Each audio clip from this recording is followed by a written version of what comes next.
What if Deku had the seven deadly sins powers? Part 4. I'm sorry if this video may be a little short. I'm not even sure if I'm going to end this part in this. I'm not even sure if I'm going to end this series in this part. I may not. I don't know. Now, also, if you play Roblox, go follow my Roblox account, link in the description, and let's get right into this video. Now, Isuku, we cut to him drinking demonetization juice, wasting his life away. He has been depressed ever since he had to sacrifice something. And so the same exact fairy that made him this depressed appears again, saying that she doesn't want to see Izuku like this and will give him another chance. And however, he can only go back to one of the three major points that have been in the last year: the UA Sports Festival, the USJ, and right after he finished the internships. Now, Izuku would choose to go to and finish the UA Sports Festival, as Izuku would, of course, just plop right down and wake up in his bed the day of the sports festival, as he'd be like, I think it's all changed now. I'm finally back. Finally back to the UA Sports Festival time. Uraraka is not a traitor, at least I hope. As Izuku would rush to put on his UA uniform and would then go out to school. Now from there, Izuku would then walk into class as Aizawa would tell Izuku and the rest of the class what they will be doing. The UA Sports Festival, they'll go down to the locker rooms, change, hop on a bus, go to the UA Sports Festival arena, and wait in their locker rooms until the event starts. Now we cut to halfway into the sports festival as the cavalry battle just finished. Izuku would be put up against Shinso, as he of course does. Now Izuku would of course beat Shinso, but all of a sudden the ground starts to shake, as Izuku would just be wondering, like, what the heck is happening?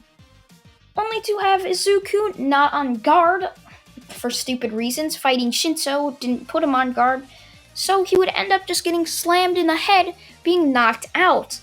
Now, when Izuku would wake up, he'd see hundreds of Nomus surrounding the entire USJ, or not USJ, US Sports Festival, as he would just wonder, what has happened here?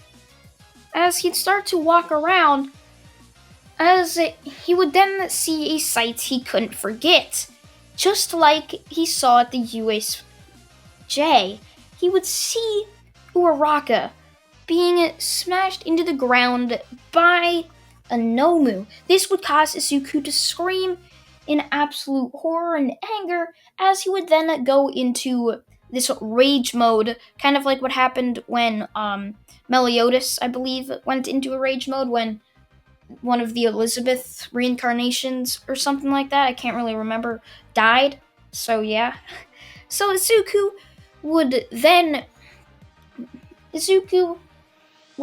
go into this rage mode and just go on an absolute killing rampage, and the pure demonic energy that surrounded him would destroy and flatten most of the area around him. And once he woke up, he'd see everybody he knew he killed, and he knew this wasn't an illusion, as he would just drop to his knees and say, no, why? Why did it have to be like this? As he would then just start to wonder, could this have been any different? What if he didn't get these powers? Could he possibly trade these powers for a happy life? As the fairy would then appear, as she would say that this is the last time, but if he goes back, then there's going to be a consequence. He might lose all of his powers, and if not, something might happen. For say, half of his power will be split into another person. So basically, if he were to do this, he could either lose all of his power, or half of his power could be split into an either really good version of him or a really bad version of him. Now, Izuku would take this chance, And the only reason I'm doing the half version thing is because somebody notified me that someone said my content was very predictable, and Bakugo always turns evil, and then there's always an evil Deku. Yeah, cool. So Izuku would then take the deal as he'd wake up in a bed, as he'd look around at his hands. He looks taller as he stands up, as he'd look in a mirror and say that he looks to be in his mid-30s, as he would then hear a call from a woman. He'd walk down the stairs to see Ochako Uraraka, as she would then call him honey or whatever, as Izuku would see a wedding ring on his finger, as he would just smile, as he'd say, so, that's what happens. As Izuku would then walk back into his room, as he would then try to use some sort of demonic flames that he unlocked with his rage mode. He would be able to use them, but they seemed extremely less powerful. They didn't seem as powerful as they were. So Izuku would think, I hope that version of me is at least good. As Izuku would basically just sit around training a little bit, training his kids, which were 5 years old. And 10 years later, Izuku, now 40, his kids now 15, would feel a great disturbance. Now, Izuku being a demon, a human, a fairy, somewhat of a giant, somewhat of a doll or whatever, at least I think that's what Gothar is. Izuku's kids would be that too, and they'd also be somewhat strong, but not as strong as him. And Izuku would then see or look out his window and see just the city burning in flames. He'd wonder, what the heck is that?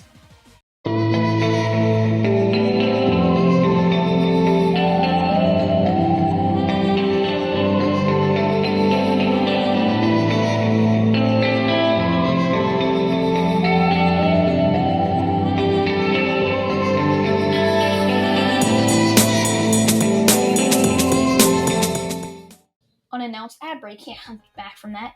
As Izuku would run out to look at what that thing was, as he'd see his evil counterpart just destroying the city. As Izuku would be like, what? No, damn it, I thought he'd at least have some good in his heart. As Izuku would get out Lostelvane, yes, I'm gonna say Lostelvane instead of Lostvane, it just sounds better in my opinion, as Izuku would charge right at him and try to slice this evil Izuku in half, only to have it blocked by Lostelvane. Each attack Izuku or evil Deku would throw would always be blocked. Each and every single one of them. They are equal in every single way. Their height is equal. They look the exact same. Their power level is equal. So there could not beat them. Izuku could not beat him, and the evil Deku could not beat Izuku. So Izuku thought there was only one way to deal with that. If Izuku was going to go down against evil Deku, since they're tied, Izuku's gonna have to sacrifice himself to ensure the safety of his beloved family and friends.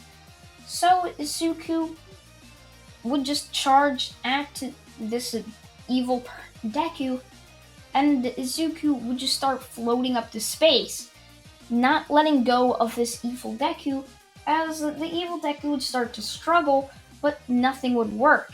Izuku would continue to fly until he's in space, as he would then fly into the sun, just like Pops did in regular show with his brother. So Izuku and this evil Deku would die, as Izuku's family would look on in shock and sadness, as in the front of UA a statue is put up in honor of Izuku, as Izuku would then just be honored from then on out. And that's where this what if is just gonna be left off. As Izuku dies, his family's still alive, and his daughters and sons can live on his legacy. I thank you all for watching this what if, and goodbye.